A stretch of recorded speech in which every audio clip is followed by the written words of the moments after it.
কাশফুল যে বইটি আজ আমরা মূলত উন্মোচন করলাম, এই বইটি লেখক নীলফামারী জেলার বাসিন্দা এবং খুব সুন্দর করে পরিপাটি করে এখানে 54টি বই, এই বইয়ের মধ্যে 54টি কবিতা লেখা আছে এবং সবগুলো কবিতা ছন্দের মধ্যে আবদ্ধ, ছন্দ দিয়ে লেখা। বইটা আমরা এই বাংলা একাডেমির 64-65 নম্বর স্টলে পাওয়া যাবে। আপনারা সবাই বইটি ক্রয় করবেন।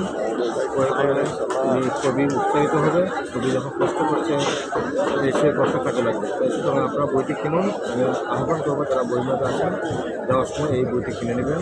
এই বইটি লেখকের জন্য অনেক অনেক শুভকামনা রইল। উনি 54টি কবিতার মধ্যে অনেকগুলো কবিতা আপনারা সুন্দর মধ্যে পাবেন। সেই কবিতা কিনুন। কবিকে ধন্যবাদ। অপতন্ত্র নিয়ে কাজ করতে হবে। আসলে কবিতার বই কতটুকু আদৃত এই বইমেলায় সবাই জানেন। সবচেয়ে কঠিন বিষয় কবিতা, অথচ সবচেয়ে সোজা বিষয় কবিতা। যে কেউ কবিতা লিখতে পারে না, কিন্তু কবিতা আসলেই একটি অসাধারণ বিষয়।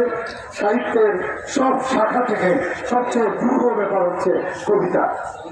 এটাকে যারা সাজিয়ে তোলেন শব্দের কারিশমায়, আসলেই এতে অন্য ভবনে নিয়ে যায় পাঠকদের। আমি আমার বক্তব্য বাড়াবো না।